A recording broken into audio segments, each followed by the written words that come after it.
Welcome to Heroes Next Door. This is a channel where we want to talk to healthcare providers, first responders, police, fire, doctors, everything. So the fact that you're willing to come on and talk to us and tell us a little bit about your history.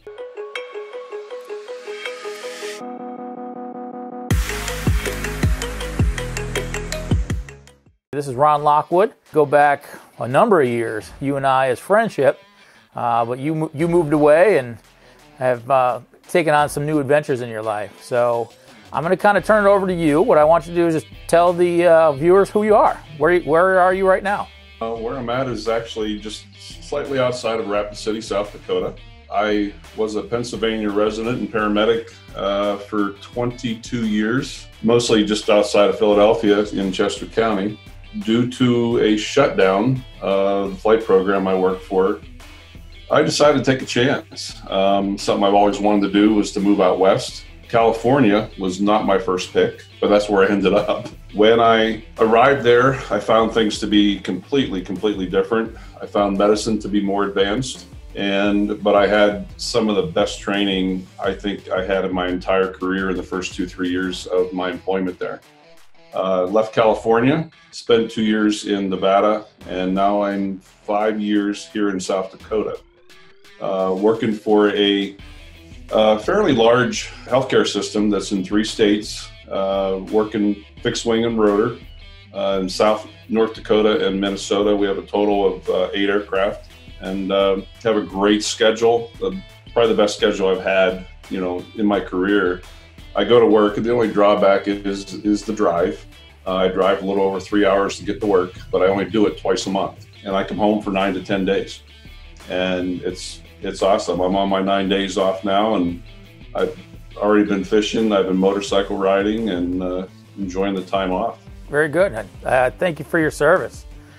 Thank you. So one of the things that we ask everybody that we've been interviewing is, what got you into healthcare or EMS way back when? I grew up in a small coal miners town in western Pennsylvania. And one of the paramedics, actually nurses that in your local community, he and I grew up in the same hometown, and we had a little volunteer ambulance. And when I was going to college in Williamsport, Pennsylvania, is when I decided to initially take my first EMT course. And I took it there, and then when I come back from college, moved back to my hometown and ran on the volunteer ambulance for about 3 or 4 years until I moved to eastern Pennsylvania. Okay. What got you into that first class? Was it just a class you took, or did you come across somebody that thought, hey, EMS is cool, or did you have family? I had a little bit of persuasion from my friends. They said, well, Craig, Craig. Yeah. He and one of my other best friends were going to paramedic school in Williamsport at the time. At the time, Williamsport was actually listed as probably the top paramedic school in the state. They're like, hey man, you should get involved, So I did, I'm like, okay, I'm going to look into this. It was some good training. I actually got trained and had classes with the same instructors that they had. So I actually felt I got a very good education, there, and truly enjoyed it. It was going to college. And then once I actually got home from college is when I really started to run on the ambulance, and it started out a little rocky. My first 3 calls made me sit back and think, did I make the right choice? At the end of that 3rd call, I just I got to rethink this.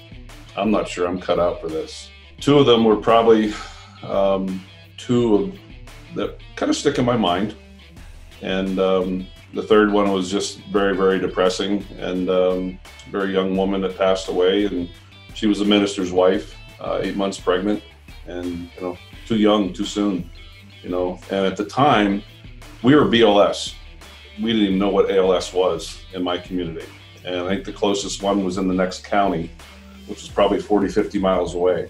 And, we had a 25-mile drive to the hospital. So any patient that you had that was critical, the best thing for them was to get there fast, get to the hospital fast, because there was no ALS care. So that was kind of tough.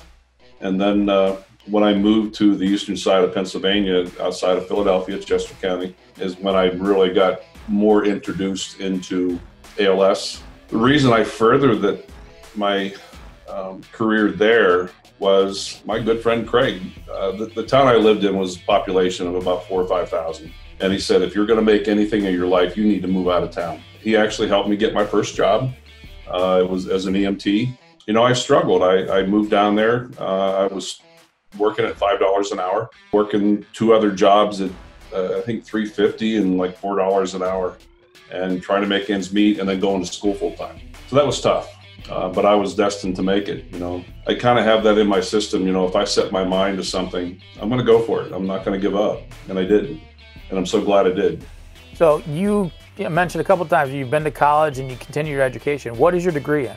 I have a degree in construction technology. I went to Williamsport College myself. Learned it's basically building buildings, architectural drafting. It was a 2-year degree. I did that kind of work for about 2 years, and after I got out of college, and then I'm like, no, this is not me. I need to find another path, and I'm so glad that I did. Do you find a lot of the people that we work with are in maybe a second career, kind of like you? Yeah, I've seen a lot of people, Mike. Some stay in the medical field, and I give a lot of credit to the people that have, left being a paramedic and have gone on to further education, such as nursing, or some have gone into like nurse anesthetist or a PA school or whatever. And my hat goes off to those people that have taken that initiative, to go out and further their education. I've seen some people get completely out and go into sales. I just love the autonomy of going to work, not sitting in an office in a cubicle looking out a window all day. And, 5 minutes after work, I could be in the next state, going out and, taking care of patients and doing what I've been doing for 30 years, How did you transition from being a basic BLS provider, ALS provider, and then finally into the flight paramedicine, which you do now? How did that transition go? That actually transition went, because it was so many years ago, went a lot easier than it would today. I was working my first job in Chester County, Pennsylvania, as an EMT and going to school. And as soon as I got out of school, I started my first paramedic job at Bryn Mawr Hospital, just outside of Philadelphia. I was there for 5 years, and I started actually my first year out of paramedic school on the helicopter at Brandywine, started flight.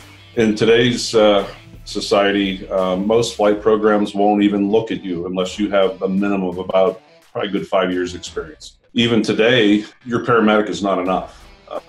Your advanced, what they call your advanced certification, which is the toughest test I ever took in my life. Something that I studied for a year. Got my FPC, which is the flight paramedic certification. The nursing staff on the flight crews are required to have a CFRN, but most programs will give you a year to 18 months to have it. And some paramedics can't pass it. We have one guy, great paramedic, super guy. He just is terrible at test taking, and he was not able to pass it. And, but it's something that's required. Yeah, that's one thing that I've noticed, even on the BLS and even the ALS level. We have some really good moral, ethical people that, working with their hands is what they do. They do really well, but they can't seem to pass that test. Whether it's the National Registry test or the state test, whatever they have, for some reason, EMS tends to draw those kind of people, but yet we have trouble passing those tests. So, yeah, I completely understand where you're coming from that. What's the difference between, your ALS versus a flight paramedic? You talked there was a significant school, you studied for another year. What was the difference between that? What were the big things? Mike, I actually found that out more when I left Pennsylvania and moved to California.